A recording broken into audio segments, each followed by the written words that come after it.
Good evening, and welcome back to the Quiet Library. Tonight, we'll spend our evening with a man whose words have survived for nearly 2,000 years. A man who ruled the largest empire on earth. A man responsible for millions of people. A soldier, an emperor, a philosopher. His name was Marcus Aurelius.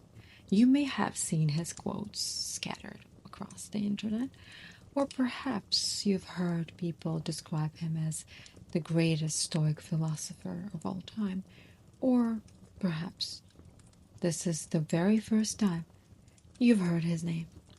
Either way, tonight I'd like to introduce you not to the legend, but to the man himself. Because Marcus Aurelius was never trying to become famous. In fact, the book for which he is remembered today was never meant to be published at all. It wasn't written for an audience. It wasn't written to impress anyone. It wasn't written to sell copies. It was a private journal, a conversation with himself. And perhaps that is why, after nearly 2,000 years, his words still feel surprisingly honest. Marcus Aurelius was born in the year 121 CE, during one of the most prosperous periods of Roman history. The empire stretched across 3 continents. Its roads connected distant provinces, its ships crossed the Mediterranean with grain, wine, olive oil, and above all, ideas. Rome itself was home to perhaps 1 million people, a remarkable size for an ancient city. From the outside, it may have seemed like a golden age, but even the greatest empires carried uncertainty beneath its surface. Political tension simmered, borders required constant defense, disease could spread quickly through crowded cities, and every emperor understood that peace was never guaranteed. Marcus entered his world as the son of respected Roman family. His father died young, and much of his upbringing fell to his mother and his grandfather, both of whom encouraged his education and introduced him to the values expected of Rome's aristocracy at the time. From an early age, those around him, however, noticed something unusual. While many boys of noble birth admired luxury, expensive clothing, and public attention, Marcus seemed drawn towards something quieter. He loved reading. He enjoyed long conversations with his teachers, and he became deeply interested in a simple but profound question. What does it mean to be a good human being?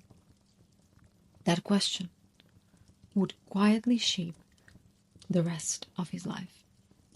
As a teenager, Marcus studied rhetoric, literature, law, and Greek philosophy, the foundation of a Roman education for the elite. But among all his studies, philosophy captured him most completely, not because it made him sound intelligent, but because he believed it could help him become a better person. He admired teachers who spoke with humility rather than certainty. He respected people who lived according to their principles instead of merely talking about them. Long before he wore an emperor's crown, Marcus was simply a young man searching for wisdom. And perhaps that is the first thing worth remembering about him. He did not begin life as one of history's great leaders. He began as a student, someone asking questions, someone trying day by day to understand himself a little better than he had the day before. Tonight, we'll follow that journey together, not through battles or political victories, but through the quieter story that unfolded inside his own mind. Let's begin where every great story truly begins, with a curious young mind. And a question that still belongs to all of us. How should we live? As Marcus grew older, his education became more demanding. Like many young men of Rome's aristocracy, he studied grammar, public speaking, poetry, law, and history. These were considered essential skills for anyone who might one day serve the empire in any capacity. A Roman leader was expected to persuade, negotiate, judge fairly, and understand both people and politics. But among all his teachers, there were a few who changed the course of his life. They were philosophers. One of the earliest was a man named Diognetus, who encouraged the young Marcus to look beyond wealth and status and to take philosophy seriously, not as an academic subject, but as a way of living. For Marcus, philosophy was never about sounding clever. It was about becoming calmer, kinder, more disciplined, more honest. As the years passed, Marcus met other influential teachers, including Junius Rusticus, whom he would later thank for introducing him to the writings of the Stoic philosopher Epictetus. That introduction would shape the rest of his life. Today, the word Stoicism is often misunderstood. Some people imagine it means hiding your emotions or pretending that nothing hurts. But that is not what the ancient Stoic taught. The Stoics believed that emotions are a natural part of being human. What mattered was how we responded to them. They asked a remarkably practical question: what is within our control and what is not? It sounds simple, yet Marcus would spend his entire life returning to that exact question. He could not control the weather. He could not control disease.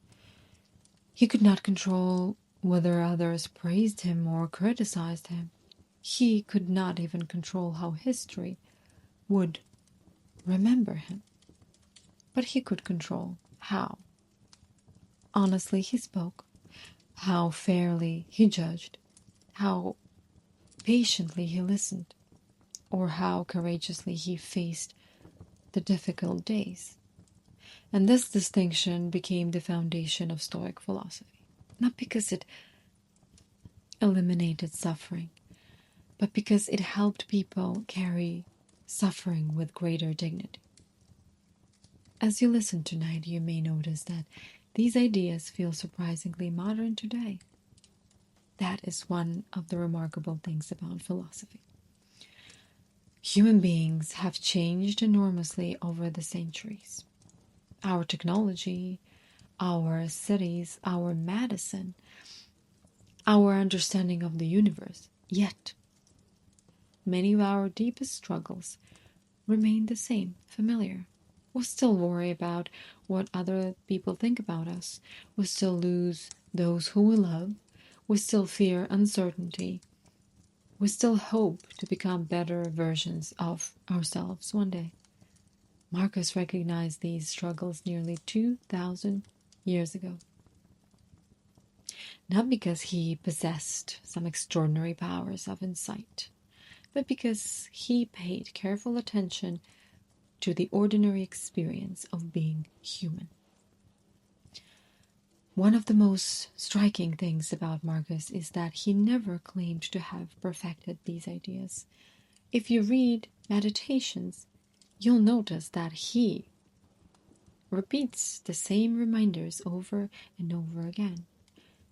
Be patient, be just, do not be distracted by praise, do not become consumed by anger. Accept what you cannot change. At first, that repetition may seem unusual until you realize something. He wasn't writing instructions for the world. He was writing reminders for himself.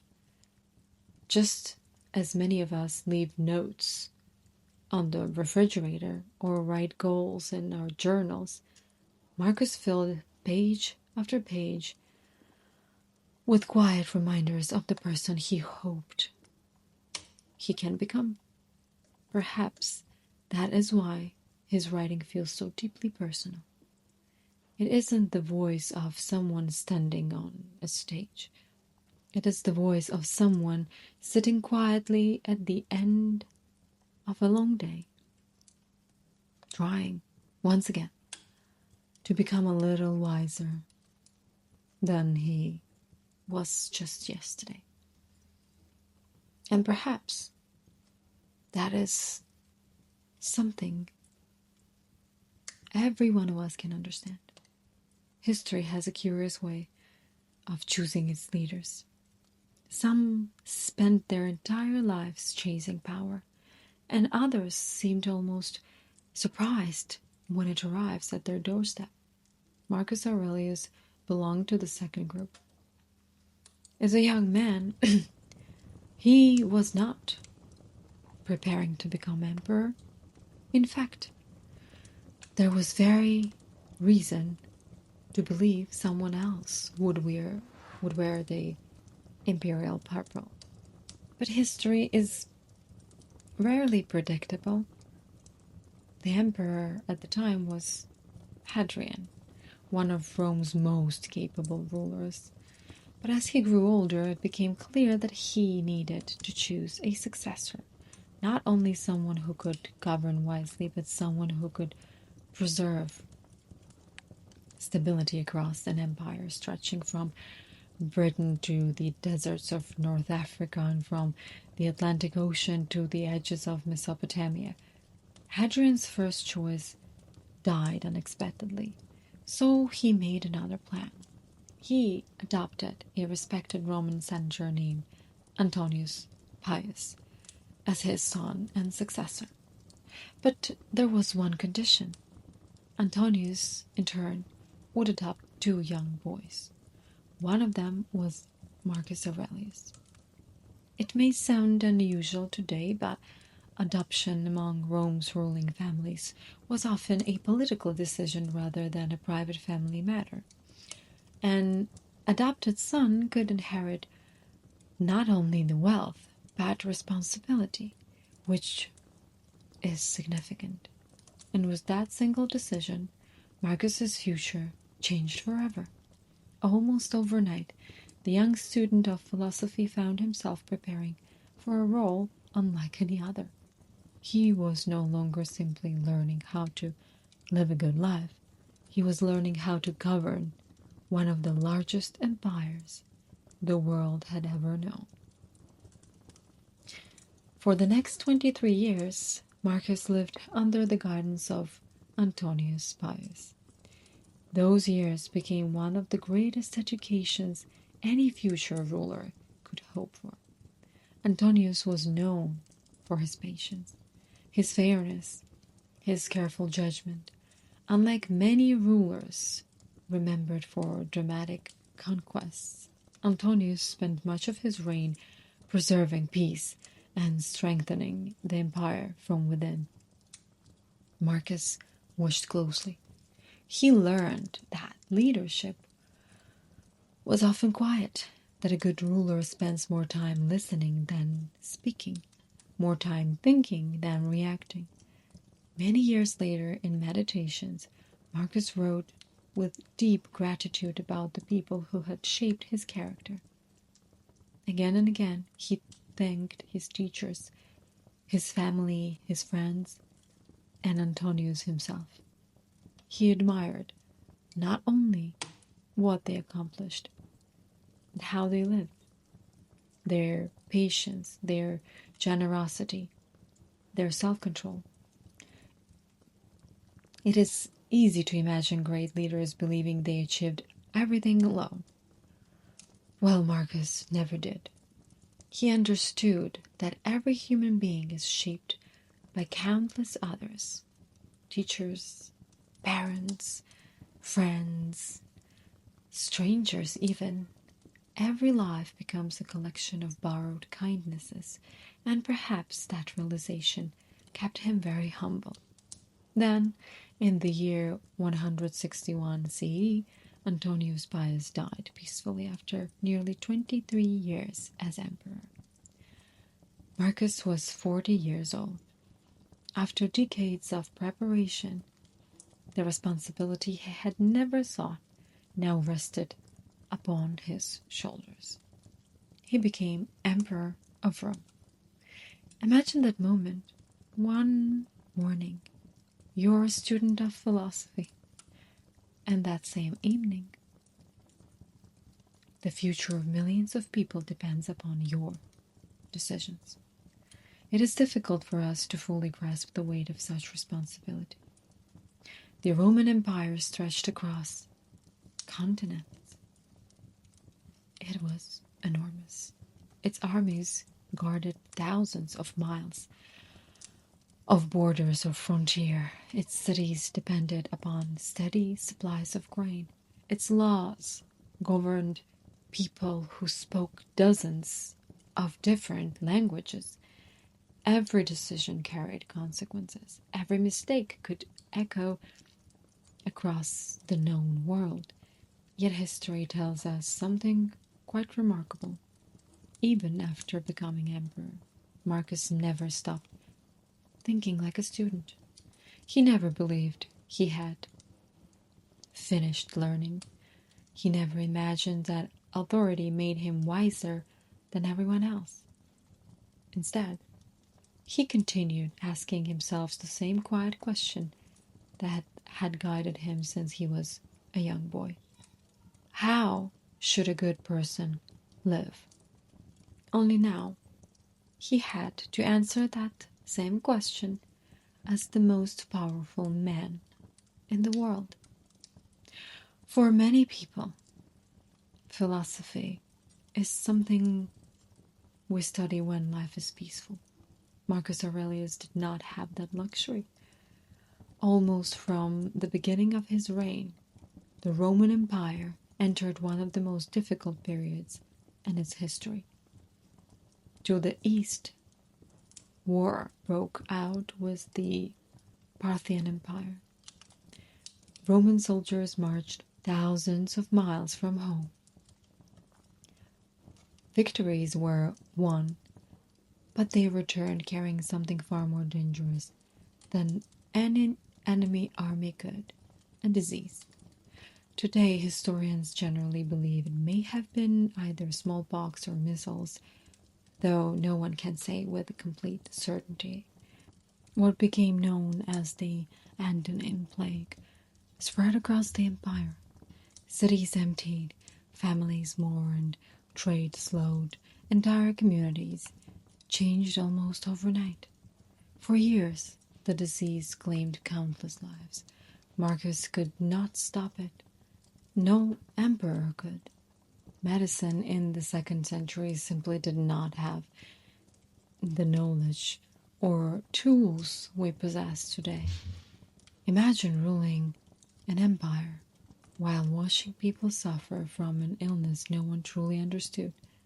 Imagine reading reports from governors asking for help, knowing there was no help you could offer.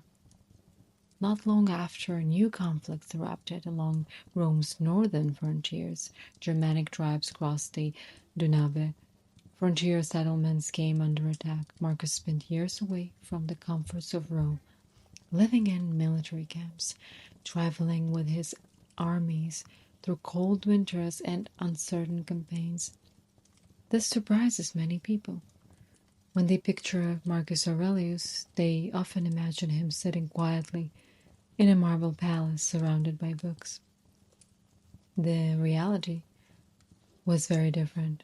Much of his later life was spent beneath canvas tents, riding on muddy roads, meeting generals, inspecting defenses, making decisions that affected countless lives.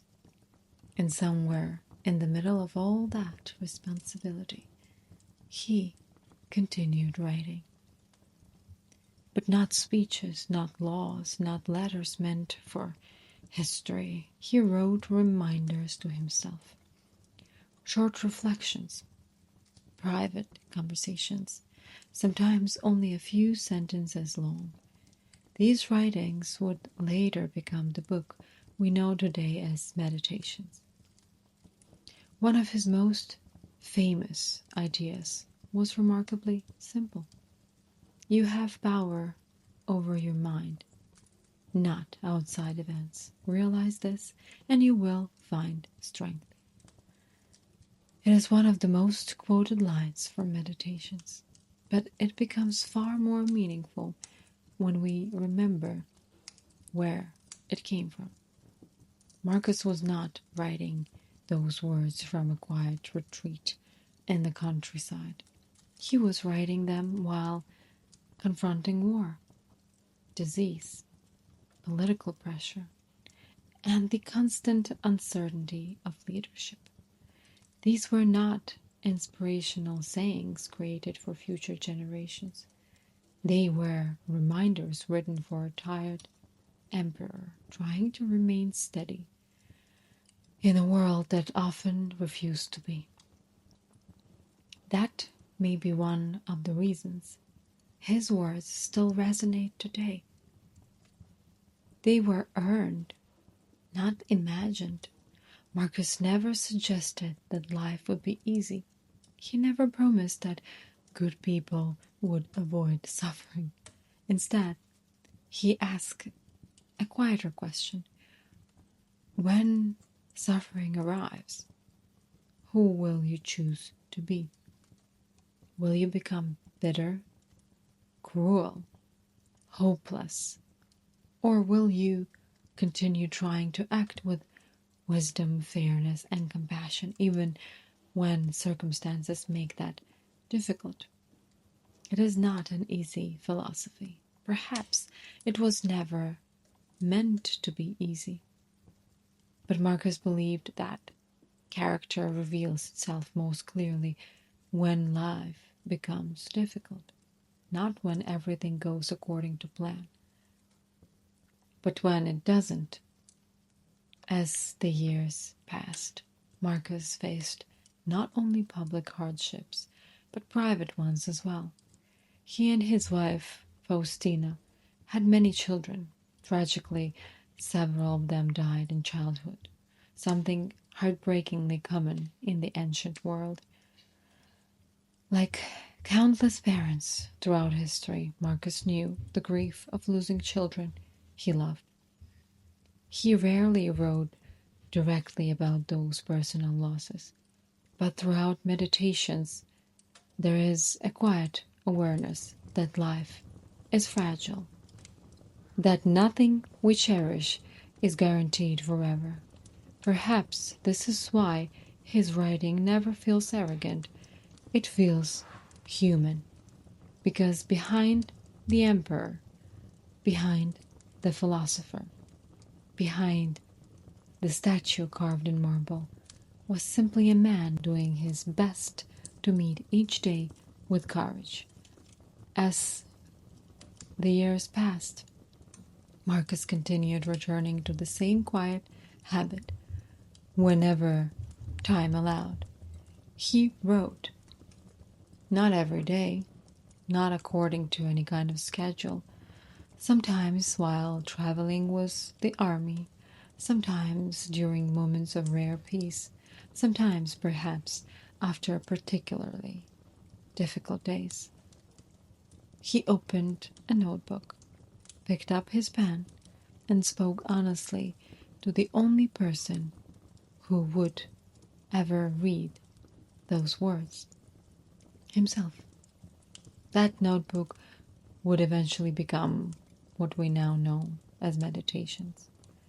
It is one of the most influential philosophical works ever written. Yet Marcus never gave it a title. He never prepared it for publication. He never revised it for readers. There are no dramatic introductions, no polished conclusions, no attempt to persuade anyone. Instead, it feels almost like listening to someone think aloud. You notice something else as you read. Marcus repeats himself again and again. At first, that may seem surprising until you remember something very simple. We repeat the lessons we struggle to live. Think for a moment about your own life. Perhaps you've told yourself, I won't worry so much. I'll be more patient tomorrow. I'll spend less time dwelling on things I cannot change. And then, a few days later, you remind yourself again. Not because you failed, but because becoming the person we hope to be is rarely a straight path. Marcus understood this better than most. One evening, he reminded himself that fame fades quickly. Another evening, he reflected on anger. On another day, he wrote about gratitude, or kindness, or accepting the natural rhythm of life. Some thoughts appear only once, others return many times across the years, like familiar companions. There is one idea that quietly runs through nearly every single page. Life is temporary. Not as a reason for sadness, but as a reason to appreciate the present moment. Marcus often reflected on how quickly generations pass. Empires rise and empires fall. Cities change. Names that once seemed unforgettable slowly disappear into history. He did not write these things to make life seem meaningless, quite the opposite. He believed that recognizing life's impermanence made every ordinary day much more precious.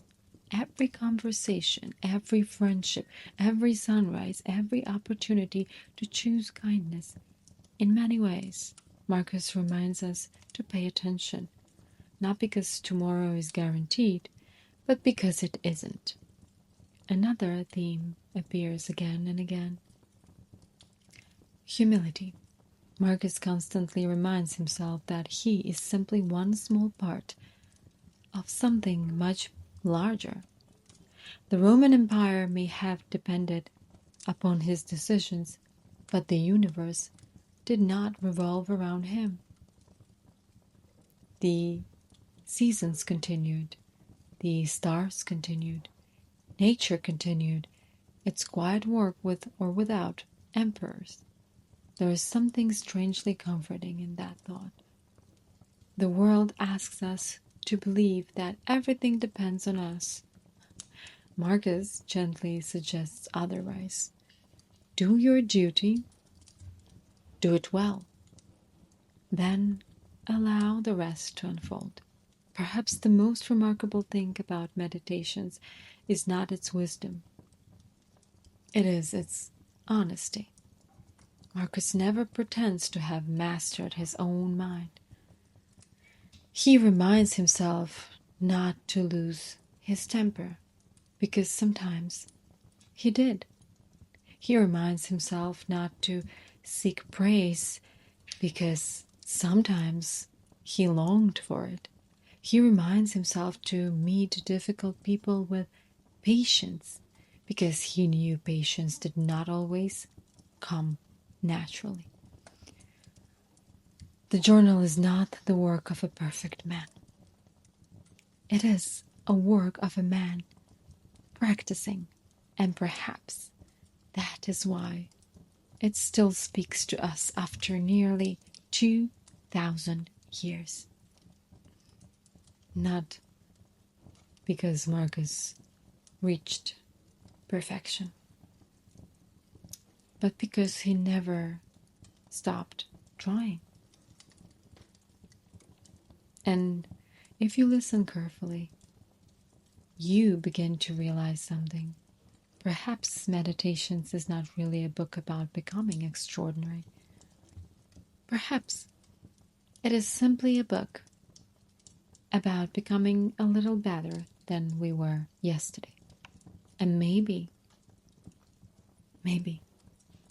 that has always been just enough.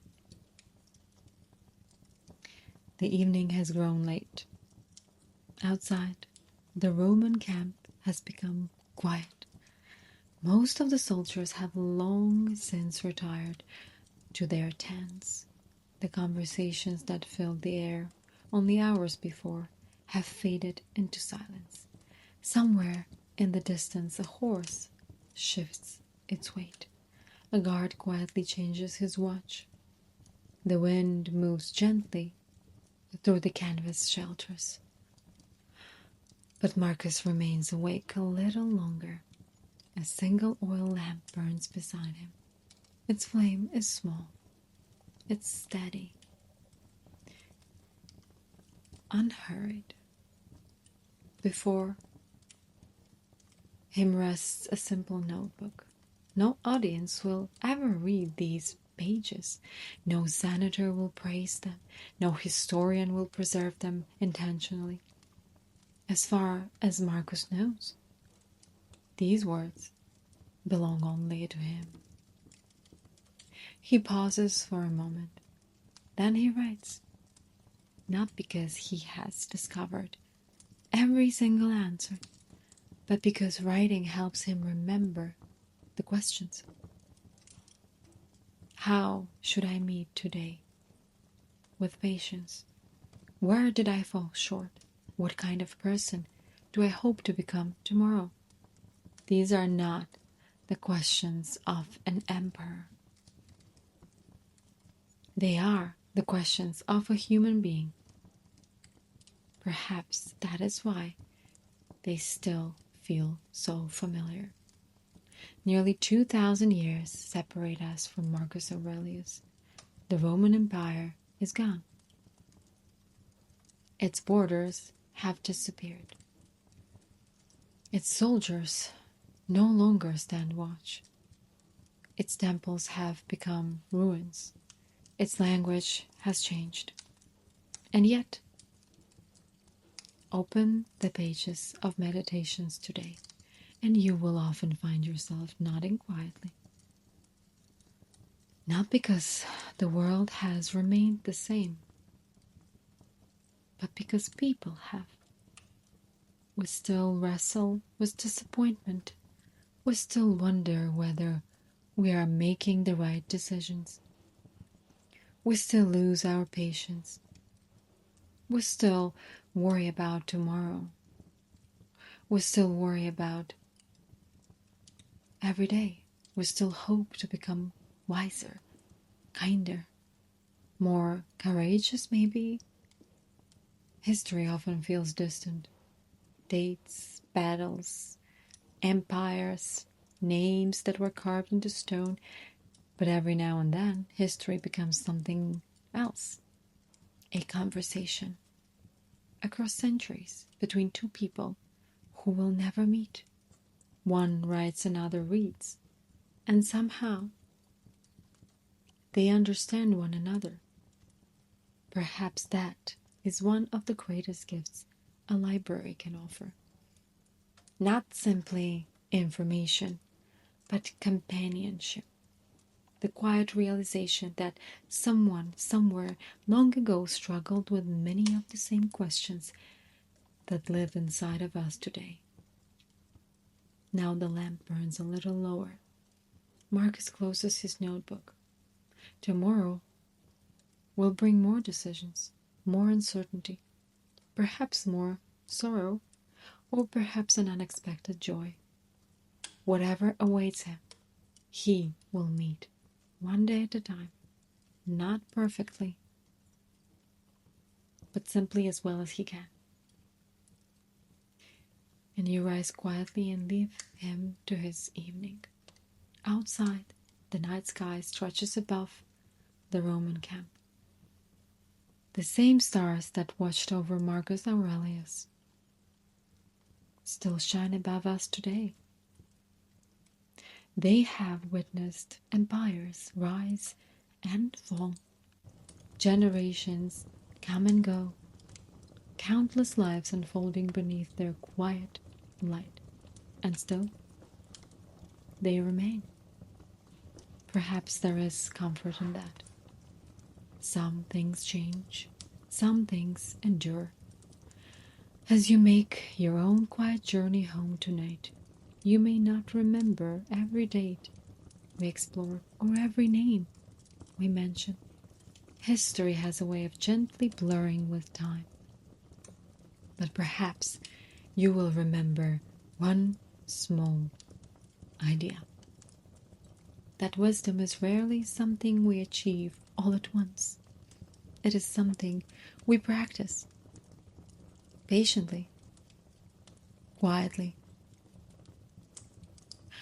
one ordinary day at a time. Thank you for spending this evening in the quiet library. I hope our time together has brought you a little knowledge, a little perspective, and above all, a little peace. Whenever the world feels hurried, whenever your thoughts become just a little too loud, or whenever you simply wish to spend another quiet evening in the company of a remarkable person from history, the library will be here. Another volume will be waiting patiently upon its shelves. Until then, may your mind grow still. May your heart remain curious, and may tonight bring you deep, peaceful rest.